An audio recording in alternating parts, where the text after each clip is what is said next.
Hello, my friends, and welcome back to Wizarding Wiz. And boy, am I cutting it close on this one.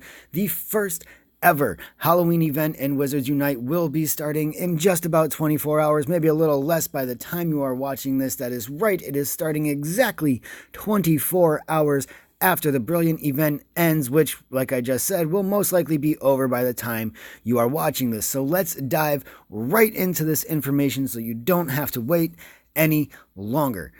The Wizards Unite Harrowing Halloween event will start on Wednesday, October 30th at 11 a.m. PT and go until Saturday, November 1st at 11 a.m. PT. I'm sorry, that is Friday, November 1st at 11 a.m.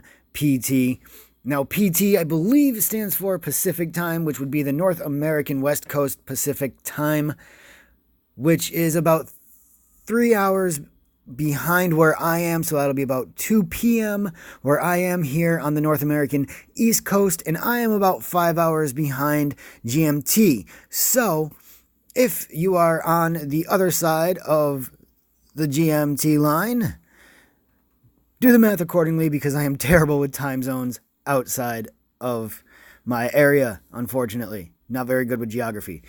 Anyway, for this event, we will be seeing increased Dark Arts traces along with Moaning Myrtle and Young Ginny Weasley traces. Now, I understand why they're doing the Moaning Myrtle and the Young Ginny Weasley, because the big bad that we're after in this is the Basilisk, which I will get to in a moment. But it is a little disappointing to know that it's Moaning Myrtle and Young Ginny Weasley, because most of us have those by now. Now, for this, if you use a high-level Dark Arts runestone in the fortresses, you can face off against Dark Ministry officials, a Dark Witch, and, like just mentioned, Slytherin's Basilisk. The higher-level runestone you use, the better chances you have of getting Slytherin's Basilisk.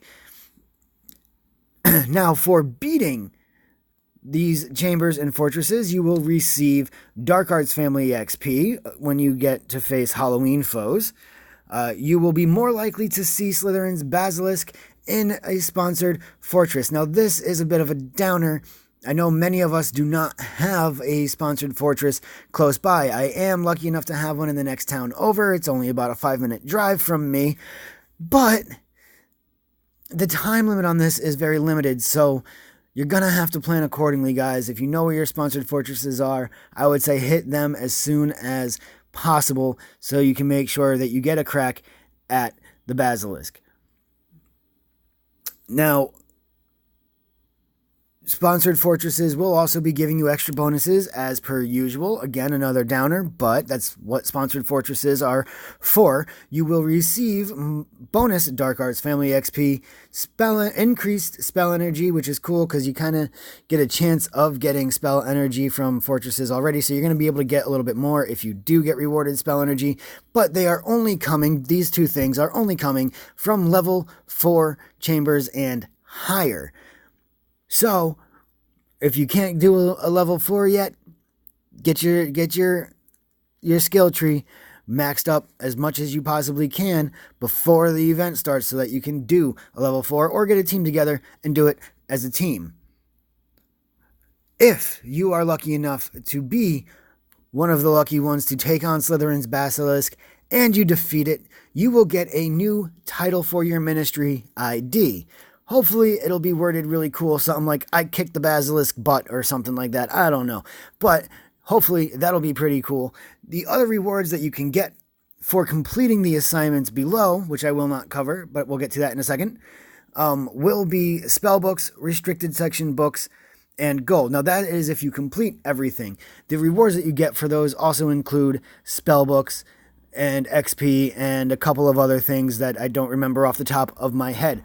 There will also be a free store pack for this one, guys. You will get 5 level 1 Dark Arts runestones and 15 extra spell energy. So use those accordingly.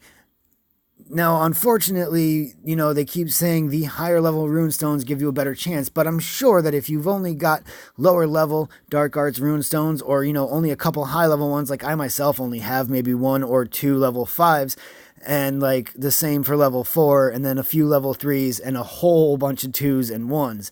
So hopefully they'll be a bit forgiving, and if you do a bunch of them, they will let you get a Basilisk, because who doesn't want to take on the Basilisk? Now, as per usual, this website, Wizards Unite Hub, has the breakdown of the tasks that we will have to do during this event, but as per usual, I know many of you do not want spoilers, and so I will not go over the tasks that we have to complete, but I will leave a link in the description below for those of you who want to see and maybe assess what you're going to need and how to line things up depending on what the tasks are. I didn't see anything that would be too complicated, otherwise I would give you a heads up like last time. Anyway, guys, that is it for this information. Good luck. I hope you get to tackle the Basilisk, and if you do, I hope you get to beat it.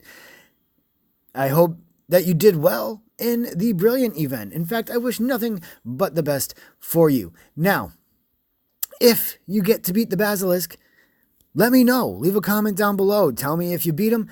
Tell me how many tries it took. Let me know how you did. I look forward to hearing from you guys. Happy Halloween if I don't talk to you before then. And until the next one, guys, stay safe and watch out for those Dementors.